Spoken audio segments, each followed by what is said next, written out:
And we want to turn now overseas to the other seismic story of the day, the crisis in Egypt at a turning point.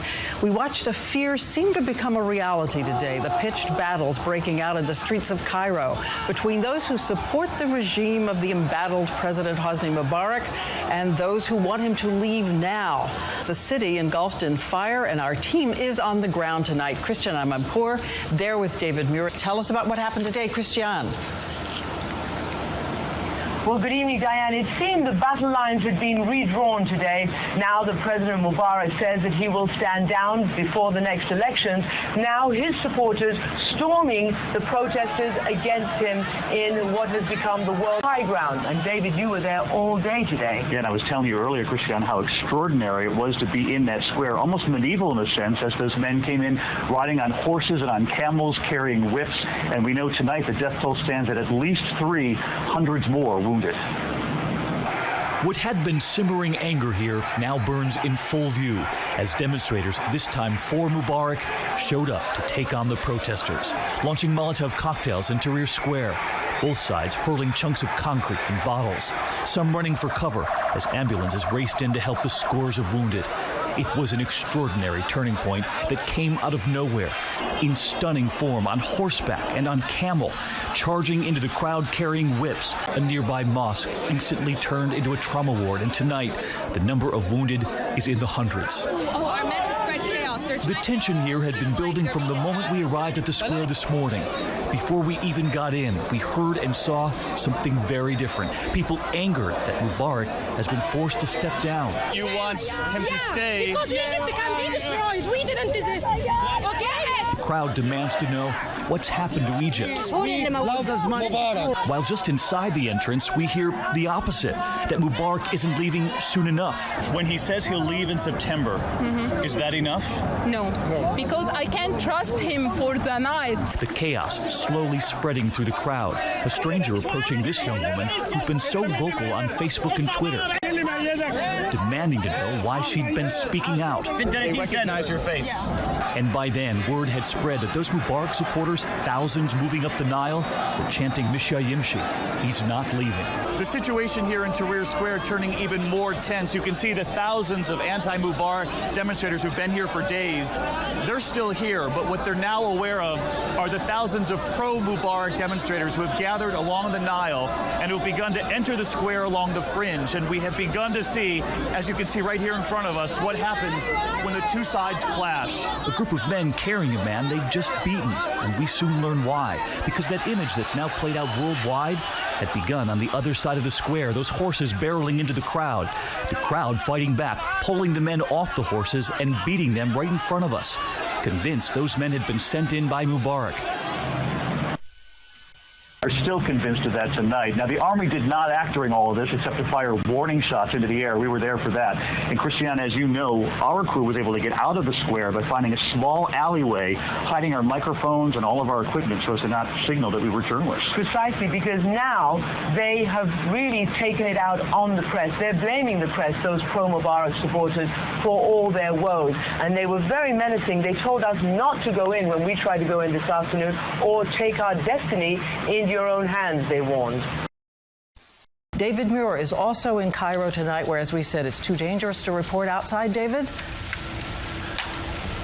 That's right, Diane. In fact, hotel security swept through the building before the broadcast tonight, making us come inside from the balconies, as you pointed out. We witnessed another 24 hours of confrontation in this city today, and some of it is difficult to watch. It was a battle that lit up Cairo before the sun could come up this morning. Cars set ablaze, Molotov cocktails hurled right into the crowd, bodies dragged down the streets, and the mobs beating the protesters. Then daybreak brought a sign the military had begun to step in, taking this man to nearby tanks, kicking him to the ground. And this image racing across the internet of a police van barreling through a Cairo neighborhood, suddenly running over people in the street, a lawless portrait in the heart of the city. And today, a clearer picture of something else, the escalating threat against journalists here. In the last 24 hours, at least 100 reporters and photographers have been attacked, and that this international spotlight has helped bring their president and their country down. It started with fists and stones thrown at cars. Our team with Christiane. Are you okay? Did they hurt you? Waggy? No. CNN posted this, their crew being punched again and again outside the National Museum.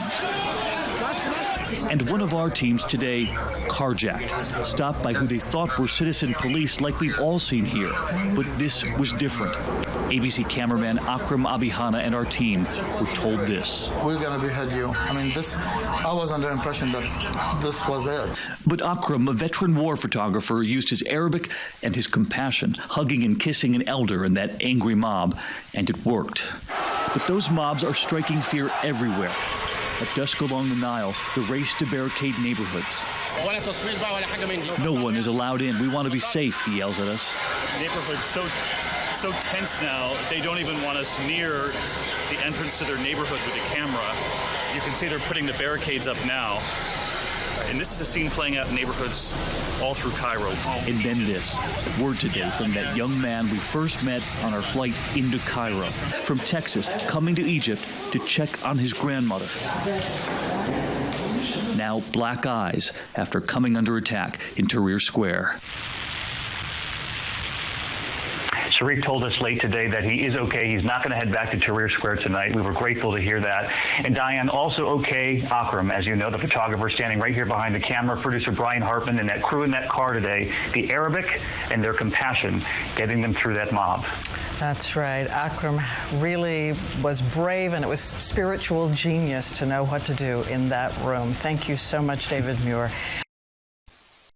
We saw today in this square that there was no raining on this parade today. Yeah, so many unexpected turns today, Christiane. Hard to believe this time last night we were reporting for World News from inside the hotel room. They said it was too dangerous to be outside here.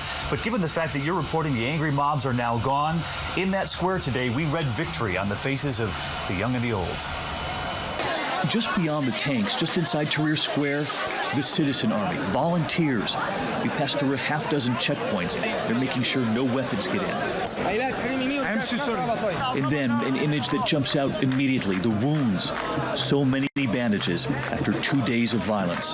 This is the government way. This is the government way. Just because you ask for freedom, you know what I mean? Many of you back in the States have asked, what about food, water, bathrooms?